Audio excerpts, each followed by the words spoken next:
तो जी हाँ मेरे फ्री फायर लवर्स, कक्षा आपका 8वीं का विषय सामाजिक विज्ञान का अर्धवार्षिक मूल्यांकन का देखिए पूरा क्वेश्चन पेपर विथ आपका सॉल्यूशन एक ही वीडियो पर कंप्लीट आपका लेके आ चुका हूँ। रातों रात आपको इस क्वेश्चन पेपर को याद कर लेना है। क्या बात है सर, क्या बात है सर, क्या बात, ये बात है।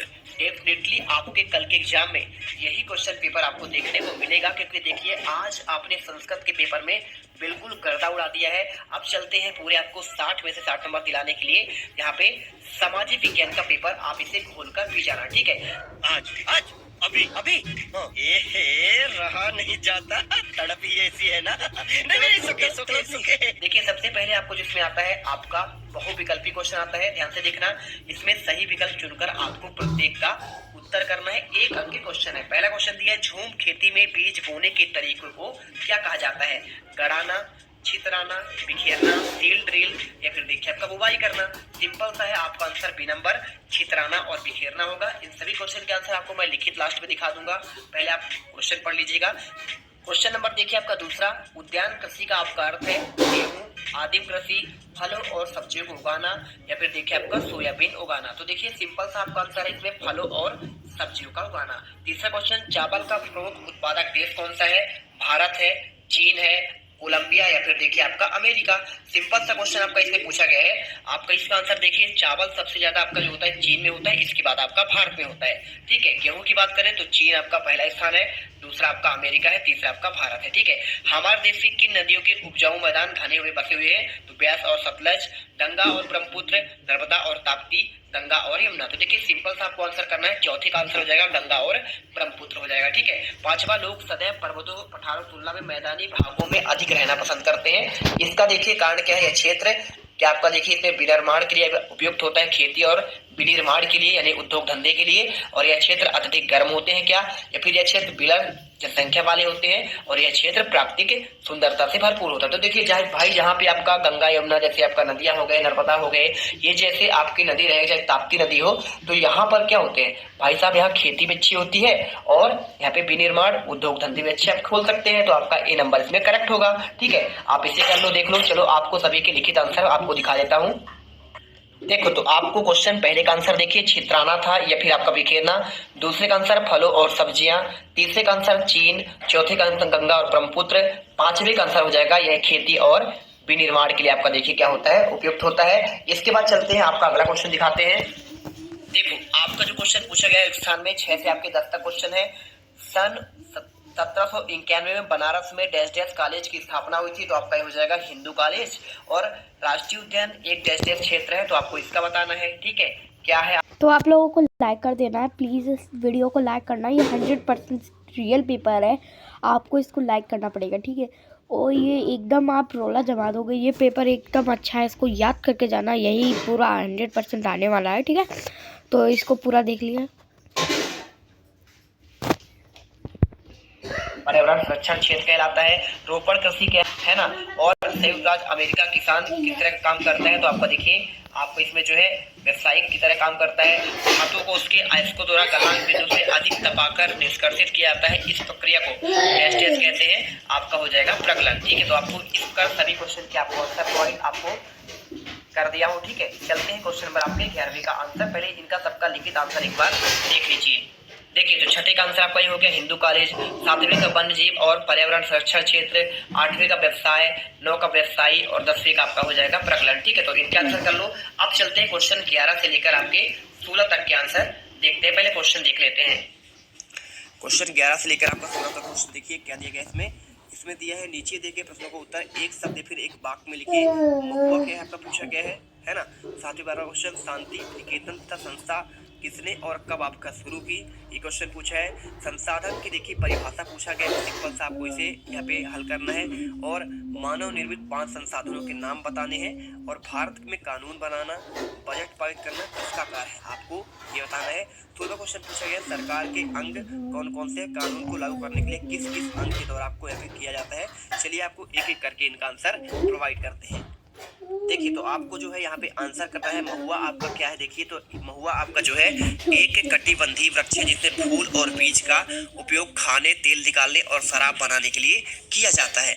12वां क्वेश्चन देखिए क्या दिया गया इसमें, आपको इसमें दिया गया है शांति निकेतन संस्था किसने और कब शुरू की। तो देखिए शांति निकेतन की स्थापना रविन्द्रनाथ ठाकुर ने 1901 में की थी। इसके बाद क्वेश्चन देखिए 13वां आपको जो दिया गया है संसाधन की परिभाषा लिखना है। तो संसाधन वह वस्तु है जो मानव की आवश्यकताओं की पूर्ति में सहायक होती है और उसका उपयोग किया जा सके। क्वेश्चन देखिए 14 नंबर आपको क्या इसमें पूछा गया है, मानव निर्मित 5 आपके संसाधन के आपको नाम बताने हैं। तो देखिए आपका हो जाएगा पुल, सड़क, भवन, मशीन और आपके वाहन। ठीक है, आपको ये लिखना है। क्वेश्चन देखिए आपका जो 15वां इसमें पूछा गया है, इसमें आपका देखिए ध्यान से क्या पूछा गया है, ये रहा देखिए भारत में कानून बनाना, बजट पारित करना किसका कार्य है। तो भाई साहब आपका यह कार्य है संसद का। ठीक है, बिल्कुल फटाफट वीडियो लाइक करो, बिल्कुल यहाँ पे तांडव मचाएंगे, गर्दा उड़ा देंगे। ठीक है, चलिए इसके बाद आपको देखिए आपका ये सभी सोल्यूशन चाहिए ना आपको पीडीएफ, तो आपको इस वीडियो कमेंट बॉक्स में एक लिंक दिया है, जल्दी से जाना टेलीग्राम ज्वाइन कर लेना, आपको मिल जाएंगे।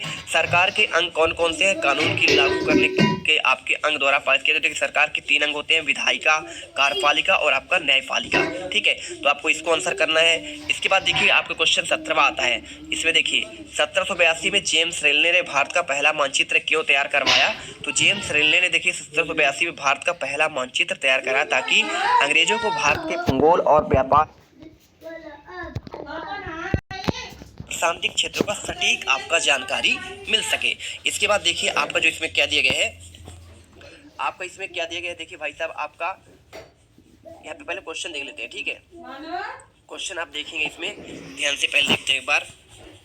ये देखिए क्वेश्चन में आपको पूछा गया है कि नीचे दिए प्रश्नों के 30 से आपके 40 शब्दों में आपको 3 अंक क्वेश्चन दिए हैं। 1782 में जेम्स रेलने ने भारत में पहला मानचित्र तैयार क्यों किया। 1757 में प्लासी का युद्ध किसके बीच हुआ और यह जीत इसमें किसकी हुई। ईस्ट इंडिया कंपनी ने भारत में अपनी आमदनी बढ़ाने के लिए क्या क्या उपाय किया। किस प्रकार के उद्योग सनराइज उद्योग के नाम से जाने जाते हैं। धर्म को राज्य से अलग करना आपका क्यों जरूरी होता है। मतदान प्रक्रिया में अमिट स्याही की मतदान अंगुली पर निशान क्यों लगाया जाता है। 23वां देखिए आपको जो है इसमें क्या दिया गया है, 23 से 26 क्वेश्चन तक। 1857 के विद्रोह को फलस्वरूप अंग्रेजों ने नीतियों में क्या क्या आपका बदलाव किया। विश्व में कौन कौन से जल की कमी और समस्या का सामना करना पड़ रहा है। हमें कितने मौलिक अधिकार प्राप्त है और एक का वर्णन करना है। फौजदारी और कानून उदाहरण से आपको अंतर बताना है। चलिए आपको इनका क्रमशः आपको आंसर दिखा देते हैं। तो देखिए आपको ये रहा क्वेश्चन 17वें का आंसर। 1782 में देखिए जेम्स रेलने ने 1782 में भारत का पहला मानचित्र तैयार करवाया ताकि अंग्रेजों को भारत के भूगोल, व्यापार मार्गों और प्रशासनिक क्षेत्रों का सटीक जानकारी मिल सके। 18वां क्वेश्चन आपको जो दिया गया था, देखिए भाई साहब 1757 में प्लासी का युद्ध किसके बीच हुआ और इसकी जीत किससे हुई। देखिए अंग्रेजों और बंगाल के नवाब सिराजुद्दीन दौला के बीच हुआ था और इस युद्ध में अंग्रेजों को जीत हासिल हुई थी। ठीक है, मजा आ रहा है ना, कमेंट करिएगा कैसा आपको लग रहा है वीडियो। 19वां देखिए ईस्ट इंडिया कंपनी ने भारत की अपनी आमदनी बढ़ाने के लिए क्या कहा। तो कंपनी ने भू-राजस्व व्यवस्था के लागू की, किसानों से अधिक कर वसूले, व्यापार और एक अधिकार किया, शोषणकारी नीतियां आपके अपनाई।